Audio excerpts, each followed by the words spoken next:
chaos.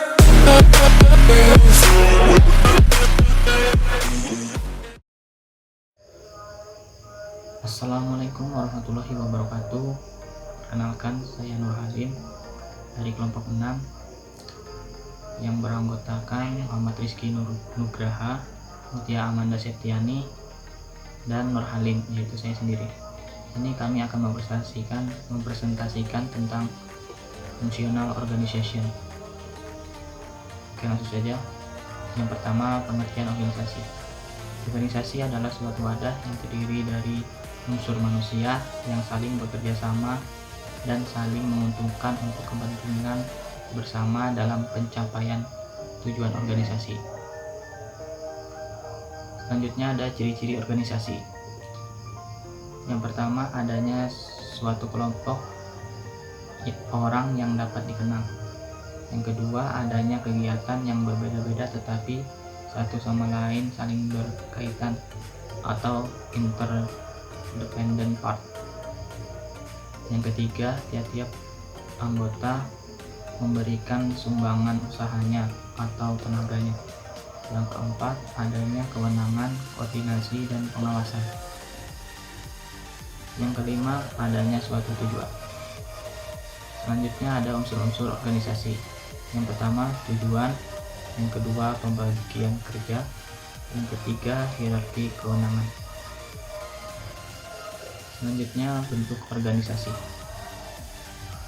Salah satu usaha yang menjamin adanya fleksibilitas dalam rangka pengembangan organisasi, maka bentuk organisasi harus diusahakan sesederhana mungkin.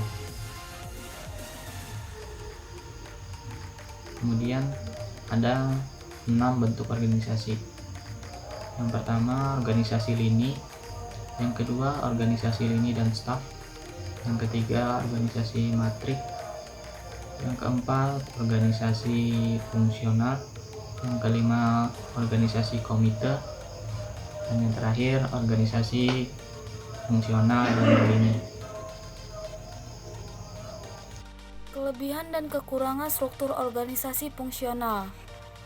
Salah satu struktur organisasi yaitu organisasi fungsional adalah suatu bentuk organisasi yang di dalamnya hubungannya tidak terlalu menekankan kepada hierarki struktural, akan tetapi lebih banyak didasarkan kepada sifat dan jenis fungsi yang perlu dijalankan.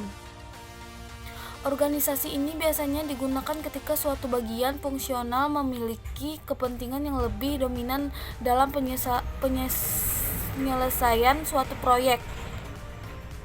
Kelebihan struktur organisasi fungsional: paling sesuai untuk lingkungan yang stabil, dapat mencapai skala ekonomis pada masing-masing bagian, merangsang berkembangnya yang bersifat fungsional, baik bagi organisasi yang menghasilkan suatu atau sejumlah kecil jenis produk, sesuai untuk organisasi berukuran kecil sampai sedang. Kekurangan struktur organisasi fungsional: respon organisasi terhadap perubahan kondisi lingkungan agak lambat, pengambilan keputusan menumpuk pada puncak organisasi, koordinasi antara bagian atau fungsi tidak terlalu baik, inovasi terbatas, pandangan terhadap sasaran organisasi agak terbatas. Struktur organisasi fungsional: yang pertama, administrasi, editor, proofreader, penulis, desain sampul, manajer, memiliki tanggung jawab pada satu bagian fungsional perusahaan atau organisasi saja dan tidak ikut campur pekerjaan fungsional pada bagian lain. Supervisor, melakukan supervisi terhadap para staf pelaksanaan rutinitas aktivitas bisnis perusahaan sehari-hari. Supervisor adalah level kepemimpinan yang tidak boleh membuat kebijakan yang bersifat strategis, tapi hanya menerjemahkan dan meneruskan kebijakan strategis atasnya kepada para bawahan untuk dikerjakan secara efektif dan produktif. Sekretaris, tugas-tugas yang biasa digunakan antara lain sebagai berikut. Yang pertama, membuat surat. membuka surat, yang kedua menerima dikte, yang ketiga menerima tamu, yang keempat menerima telepon, yang kelima menyimpan arsip atau surat, yang keenam menyusun dan membuat jadwal kegiatan pimpinan.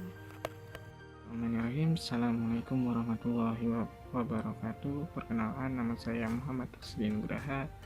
Di sini saya akan menjelaskan 5, yaitu yang pertama administrasi, yang kedua editor, yang ketiga provider, yang keempat penulis, dan yang kelima desain sampul.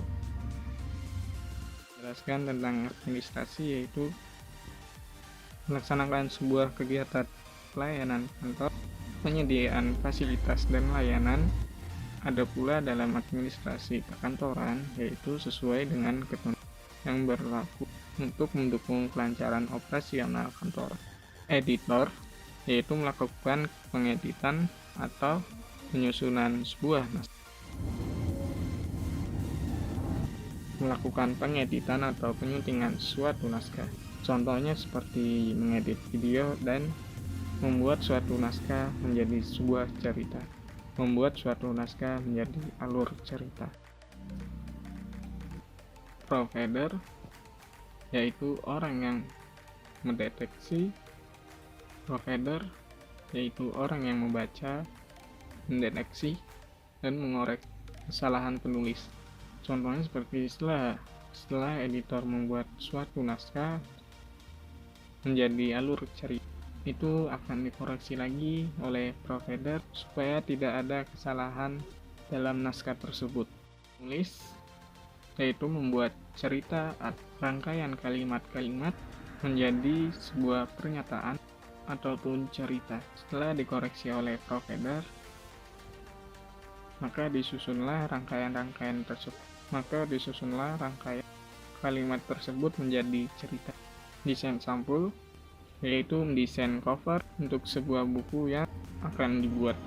Penulis membuat cerita atau rangkaian kalimat-kalimat menjadi sebuah pernyataan ataupun cerita. Setelah dikoreksi oleh provider, maka disusunlah rangkaian kalimat tersebut menjadi cerita. Desain sampul, yaitu desain cover untuk sebuah buku yang akan dibuat. Setelah selesai menulis rangkaian kalimat-kalimat tersebut oleh penulis, maka terjadilah sebuah buku. Maka terbuatlah suatu buku. Supaya buku-buku tersebut laku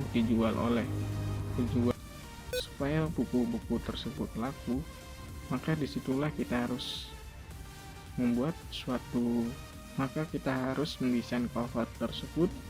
Maka kita harus mendesain cover buku tersebut hingga orang-orang tertarik terhadap buku tersebut. Di akhir waqalam, wassalamualaikum warahmatullahi wabarakatuh.